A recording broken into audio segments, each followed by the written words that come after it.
If I started all over again and was investing from scratch, these are the 6 things I would do. Now, I'm Matt Sorensen, wealth lawyer, award-winning entrepreneur. I've gone from being a broke teen dad to a multimillionaire. I've also been a business and tax lawyer for over 15 years, where I've seen what real people do to build a real wealth in America. And this wealth is not just get-rich-quick schemes. That stuff does not work. I'm gonna get into the real strategies you need to know. I'm gonna hit the 6 items that I think are critical in building wealth to grow your investment and your net worth. All right, the first thing I would do if I was starting all over again is I would focus on accumulating assets. When we're looking at building our net worth, we're trying to earn income and convert those to assets, and ideally assets that produce income.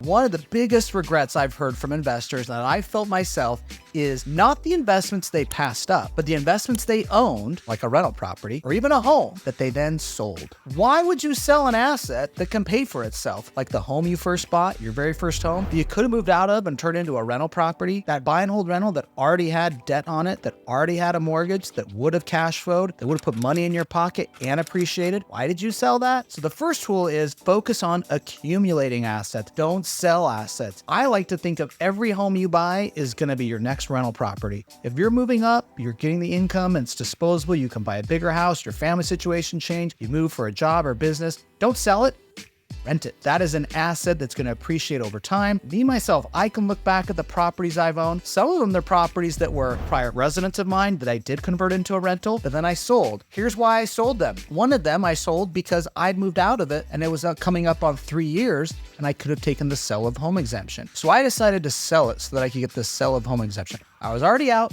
I already had a tenant in there. There was already a great mortgage. I was already cash flowing. The property had appreciated, but I was like, I want to save taxes on this, so I better not wait any longer because I'll lose the sell of home exemption. Sell of home exemption is a rule that says you can sell a house and exclude up to $250,000 of income from the gain if you're single, $500,000 if you're married. But when you move out, you have a 3-year window after you move out to sell the property. Well, I sold it. Now looking back on it, that $10,000 or so in tax savings I had by selling that property is actually hundreds of thousands of dollars in appreciation over the last 10 years that I could have had on that property. So focus on accumulating assets. If you don't have to sell, don't. And if you're trying to purchase a new home, just think of that as your most simplest asset. See if you can hold on to the one you're currently in, turn that into a rental property. All right, now this could be said for a lot of assets. This could be your stock portfolio. This could be your 401k you've built up. Then you rate it for something else because you're not financially prepared. We need to really protect anything that is on the asset side of our life. Once you have assets, particularly income producing ones, don't get rid of them unless they're dogs. Let's hold on to them. Do not sell. Now that's going to come into some other points here, of course, in terms of make sure you have a budget and the right income to support the lifestyle you want, being a little more disciplined, but we need assets, preferably income producing assets. The second lesson, buy more real estate. I own lots of businesses. I have maxed out my retirement accounts. I built those things. I invest my retirement account in real estate. Hang tight. I'm going to come back to that topic. Huge topic, very powerful topic, how your retirement account can own real estate. But one of the greatest reasons I like real estate is because leverage. When you buy real estate, you can also get a loan to increase your purchasing power. Let's say you had $100,000 to invest in anything. Like, well, I put that $100,000 in the stock market, or I could take that $100,000 and I could buy $500,000 rental property. Well, that $100,000 is a down payment and the bank lends me the other $400,000. Well, now I've got a $500,000 asset versus a $100,000 asset. I've used the leverage to get a larger asset. If that asset goes up 10%, my $100,000 in the stock market goes up 10%, I've got 110. Or maybe I went and bought a CD or something, paying a 5% return. Okay, I got 5,000. But on the real estate, if it goes up 10%, I'm not getting 10% on my 100,000. I'm getting 10% on the asset $500,000, which in this case would be a $50,000 return. That is why I like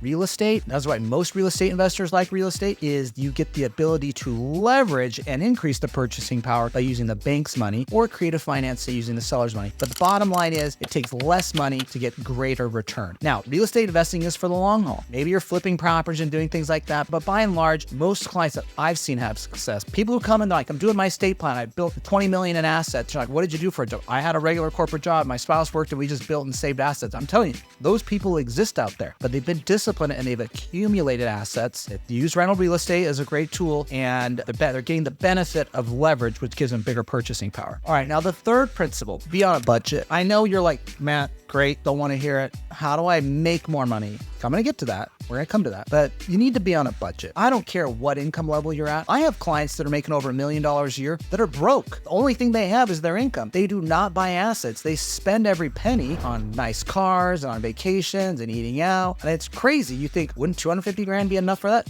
Nope.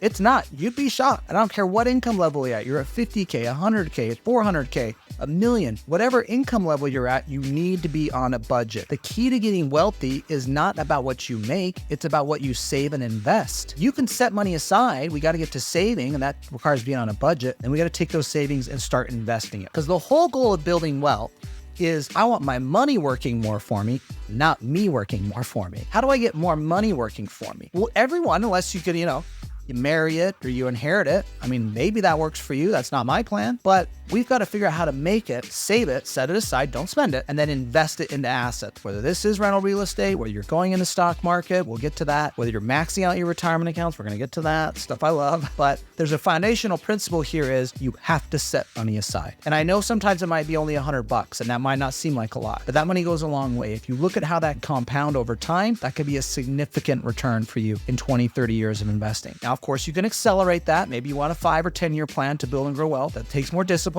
Frankly, it takes more income, or it takes some amazing investments. And that can happen, but there's no get rich quick scheme that really works. There's just not. That's why there's schemes, okay? You can go find another YouTube video to go figure out how to buy some course that's gonna make you rich tomorrow. And frankly, you'll be down. You'll be negative. The only thing you will have done is reduce your net worth by spending money on that crappy class. So what I want you to do is focus on these 6 principles. Okay, so we're on a budget, we're saving more. There's a lot to say about that, but let me leave it there. We've got other content on that. For those of you that have a 401k, go get the free money match. All 401k plans, for the most part, vast majority, over 90% of 401k plans in America, have a match where the company puts money in on your behalf. Let's say, for example, you make 100 grand a year and the company does a match on your 401k. I'm doing 100 grand a year because I can do the math easy. Most 401k matches work like this. They cover dollar for dollar what you put in up to 3%. So if you put in 3 grand, 3% of what you make, well, if you're making 100 grand, the company will put in 100% match. They'll put in 3 grand. Now you've got 6. That is a 100% return on investment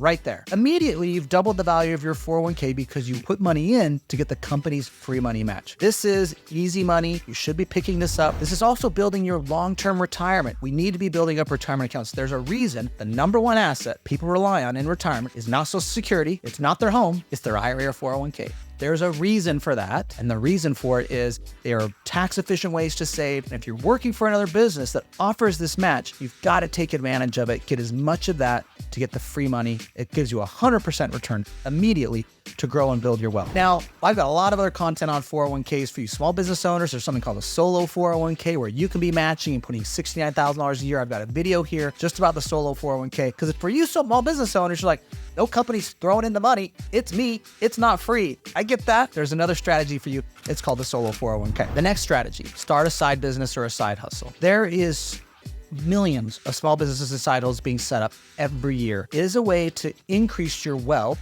for a number of reasons. First, you can create more income. That's more money I can set aside to save and invest that now I'm going to get more money over here working for me so I can later work less. But I've got to work now. I've got to put in the extra work, the side hustle to create more income so I can actually save and put more money aside. I'm accelerating my wealth building by creating that additional stream of income. The second reason is a lot of side hustles turn into main hustles, and those main hustles turn into assets that are valuable. A lot of times that business can be grown and it can turn into a passive generative wealth. This isn't going to happen in the first month or first year. It might even happen in 10 years. But if you continue to grow that side hustle into the small business that turns into a big business, that can create astronomical wealth for you. And even if it just stays a small business, you can sell that business later. It becomes an asset in and of itself. So now I've created more assets over here. Again, I've got money working for me. I'm creating income off of the business and I'm getting assets because the small business itself is an asset that can be later sold. Now, number 6, make better investments. I know it might seem that's like easier said than done. Yes, it's true. But the one principle I really want to instill is invest in what you know. We run a trust company, directed IRA by directed trust company. We have over $1.7 billion in assets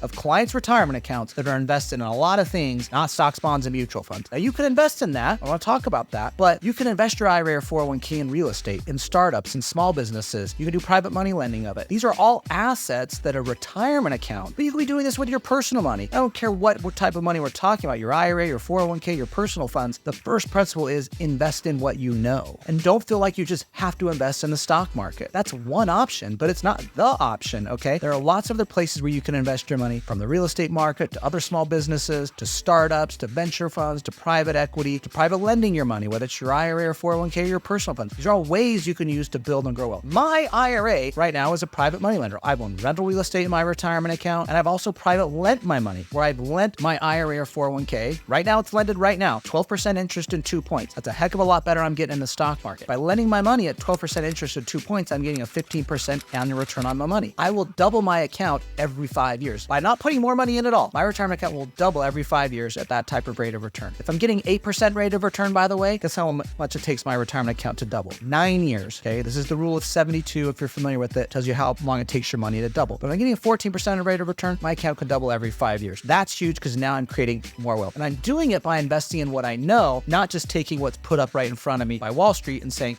go buy stock, bond, or mutual fund. Now, there are great stocks and bonds to buy. That's just not my thing. You could do it. There's people who are great at it. And if you don't know what to invest in, a great default investment, and this is Warren Buffett, Tony Robbins, Peter Mallouk, these are great people in finance world. They have all said, if you don't know, buy the S&P 500. Warren Buffett bets hedge fund traders they can't beat the S&P 500 net of fees, and he's won. So that's his point, is just buy the S&P 500. There's SPY, which is one of the ETFs, or Vanguard's VOO. Those are the two most popular ETFs you could buy, where you're tracking the 500 most strong and biggest companies in America. That's the S&P 500 fund. That's the default investment that's getting at least an 8% annual return over time in the stock market. So use that at least as a default investment. The last point I want to say, and this is a summary point, is we need to figure out how to make more. Whether this is your career and getting an advancement, progressing, changing to a function, maybe it sells or something that's higher income, whether it's starting a side hustle, whether it's setting more money aside, be more disciplined in your budget, those things are going to create more money I can use to then go and invest. And when I'm investing, I want to get the maximum return possible. I want you to invest in what you know, take advantage using rental real estate as a great way to leverage your purchasing power, and also think of the self-directed IRAs and 401ks. Click on this video here that goes over what the heck a self-directed IRA is, and we have an entire podcast just on using your IRA or 401k to invest in real estate. There's $35 trillion in U.S. retirement accounts, and it doesn't have to be invested in just stocks, bonds, and mutual funds. Now make sure you're subscribed to the channel. I hope these tips were helpful to help you